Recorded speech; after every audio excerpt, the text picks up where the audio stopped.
अस्सलामु अलैकुम वरहमतुल्लाहि वबरकातुहू। अल्हम्दुलिल्लाह नहमदुहु व नस्तईनुहु व नस्तगफिरुह व नऊज़ु बिल्लाहि मिन शुरूरि अनफुसिना व मिन सय्यिआति अअमालिना। मन यहदिहिल्लाहु फला मुज़िल्ल लहु वमन युज़लिल्हु फला हादिय लहु वनशहदु अन ला इलाहा इल्लल्लाहु वहदहु ला शरीक लहु वनशहदु अन्न सय्यदना व सनदना व हबीबना व हबीब रब्बिना व तबीबना व तबीब क़ुलूबिना मुहम्मदन अब्दुहु व रसूलुहु। अम्मा बअद फ़क़द क़ाल अल्लाहु तबारक व तआला फ़ी कलामिहिल मजीद वल फ़ुरक़ानिल हमीद। बअद अऊज़ु बिल्लाहि मिनश शैतानिर रजीम।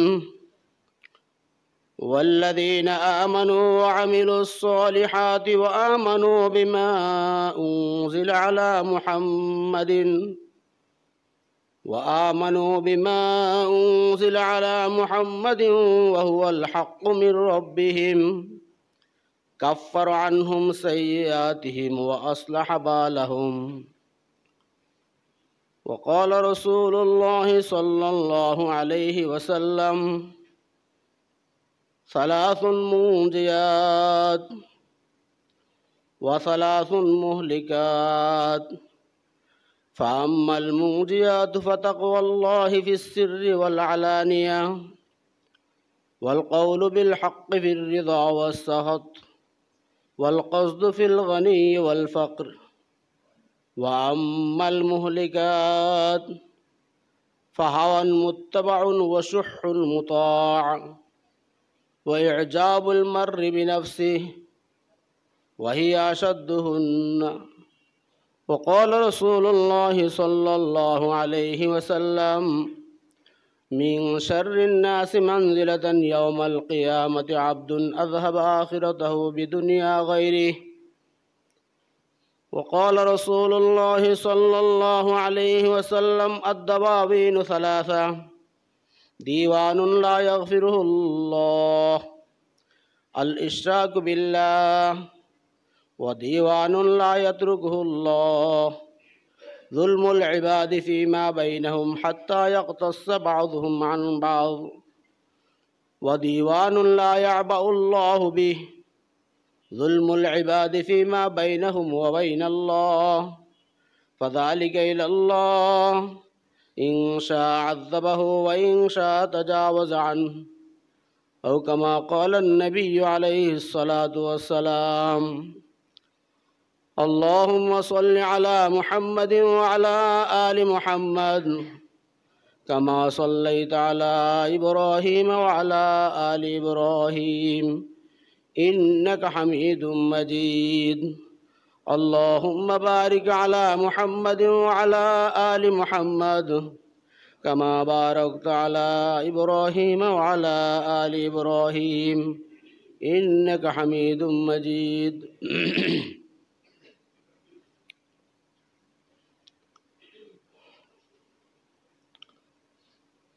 आज 29 नवंबर 11-2024 আল্লাহ রব্বুল আলামিন দুনিয়ার সমস্ত কাজ থেকে ফারেক করে আমাদেরকে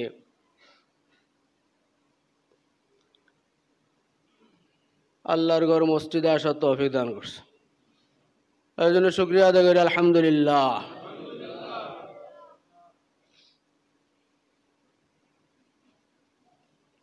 মানুষকে আল্লাহ রব্বুল আলামিন সৃষ্টি করেছেন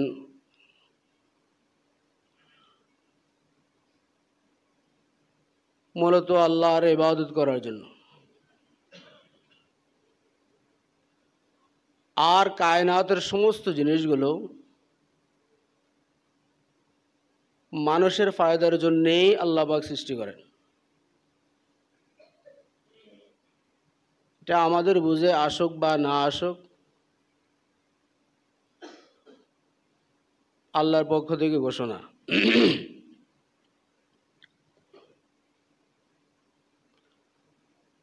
কোরআনে করিমকে আল্লাহ রব্বুল আলামিন মানুষের হেদায়েতের জন্য নাজিল করেছেন।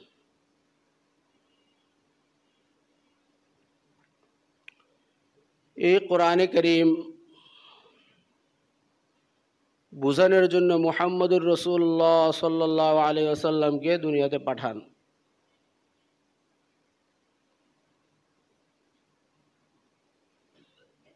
কারণ মানুষ যদি এমনি কোরআন শরীফ পাঠ করত, হয়তো তার বুঝের মধ্যে ভুলও হয়ে যেত। সঠিক রাস্তায় উপনীত করার জন্য পরওয়ারদিগার আলম মুহাম্মদুর রাসূলুল্লাহ সাল্লাল্লাহু আলাইহি ওয়াসাল্লামকে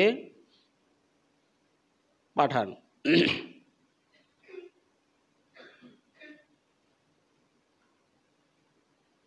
সাহাবায়ে কেরামের যুগেও এরকম দেখা গিয়েছিল যে একটি আয়াতের মতলব ভাবার্থ আল্লাহ কি বুঝাইতে চান,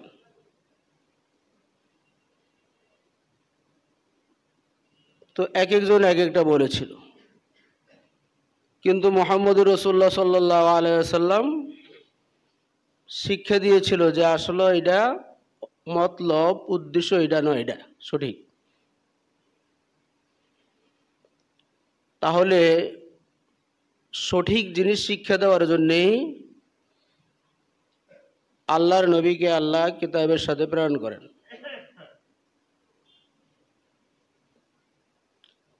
যেই কিতাব আমাদের মাঝে নাজিল করা হয়েছে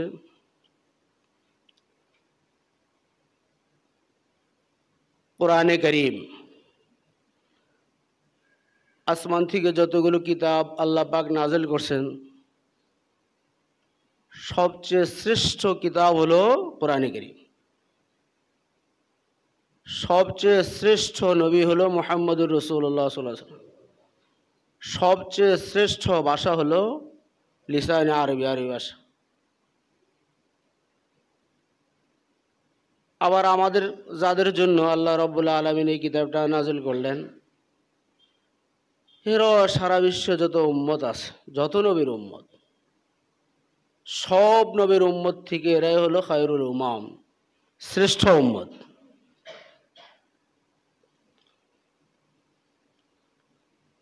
তো আমাদের শ্রেষ্ঠত্ব আমরা কিন্তু বজায় রাখতে হবে।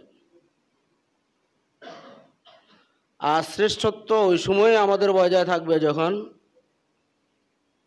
আল্লাহ পাকের হুকুম মোতাবেক আর মুহাম্মদুর রাসূলুল্লাহ সাল্লাল্লাহু আলাইহি ওয়াসাল্লামের তরিকা মোতাবেক আমরা চলব।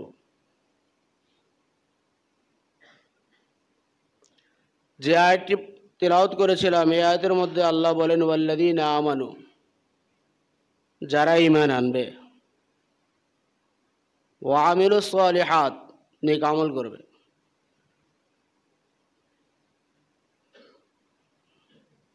পরে আবার বলে দিয়েছিল যে কার উপর ঈমান আনবে, মা উনজিলা আলা মুহাম্মদ, মুহাম্মদের উপরে যেগুলো আল্লাহ নাজিল করেছেন এইগুলোর উপর ঈমান আনবে যারা।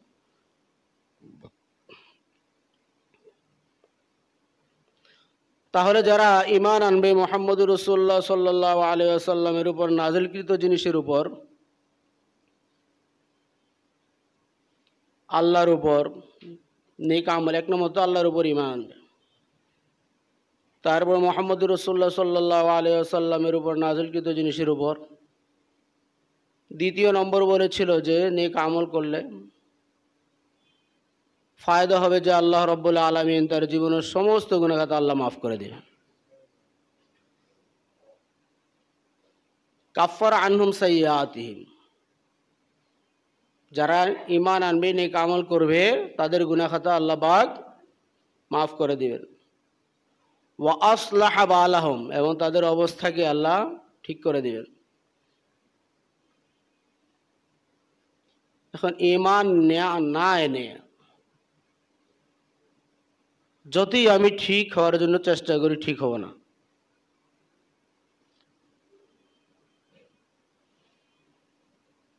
সারা বিশ্বের মধ্যে ধর্ম আছে ৪৩০০ ধর্ম। 4300 ধর্মের মধ্যে সবচেয়ে গ্রহণযোগ্য এবং আল্লাহ পাকের কাছে মকবুল ধর্ম হলো দ্বীন ইসলাম।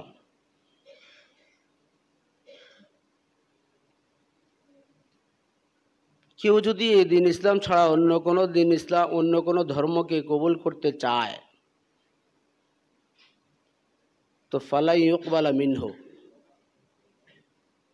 ওয়া মান ইয়াবতাগি গায়রাল ইসলামি ফালা ইউকবালা মিনহু। ইসলাম ছাড়া যদি অন্য কোনো ধর্ম যদি তালাশ করে, অবলম্বন করে, এটা কিন্তু কবুল করা হবে না। নাজাত যদি পেতে হয়, জান্নাতে যদি যেতে হয়, আযাবে খোদার থেকে মুক্তি যদি পেতে হয়, তাহলে একমাত্র ঈমান আনতে হবে কোরআনে কারীমের উপর। কোরআন যেভাবে আমাদেরকে রাহনুমাই করে, দিক নির্দেশনা দেয়, সে মোতাবেক আমাদেরকে চলতে হবে।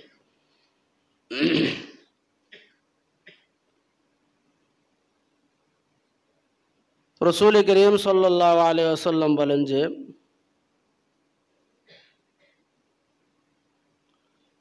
তিনটি জিনিস হলো মুনজিয়াত, যেটা তোমাকে জাহান্নামের আগুন থেকে মুক্তি দান করবে, সকল প্রকারের আযাবের থেকে মুক্তি দান করবে, তোমার জীবনটাকে উন্নত করবে। আবার তিনটি হলো মুহলিকাত, যেটা মানুষের জীবনকে ধ্বংস করবে, মানুষকে জাহান্নামে যেতে হবে এই তিনটা কাজ করলে। আল্লাহ পাকের আযাবের থেকে মুক্তি পাবে না। এরকম হলো তিনটা জিনিস। তাহলে তিনটা জিনিস আল্লাহ পাকের আযাবের থেকে মুক্তি দিবে, আর তিনটা জিনিস আল্লাহ পাকের আযাব থেকে মুক্তি দিবে না।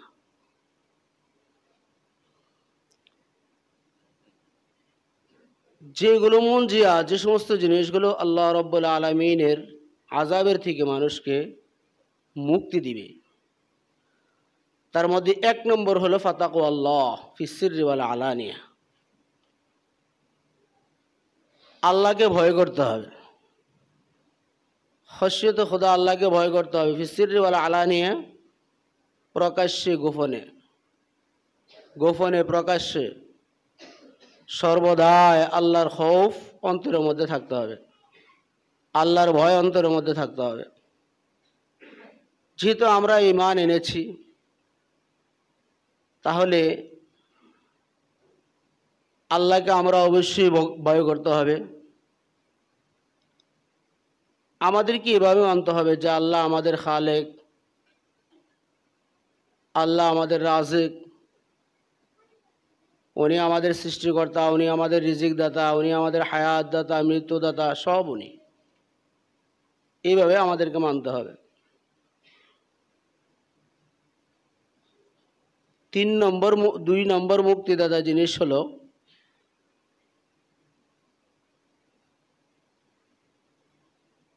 সন্তুষ্টি অসন্তুষ্টি। মানুষ আমার উপর রাজি হোক অথবা রাজি না হোক, মানুষ আমার উপর সন্তুষ্ট থাকুক বা না থাকুক, আমি সর্বদাই সত্য কথা বলব। আল কাউলু বিল হাক্কি, দ্বিতীয় নম্বর হলো সত্য কথা বলা। তাহলে 1 নম্বর হলো খৌফে খোদা, আল্লাহর ভয়।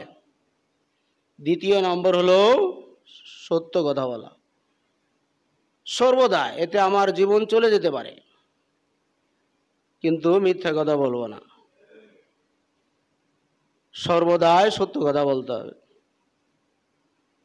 3 নম্বর ওয়াল কসদু ফিল গনি ওয়াল ফাকরি,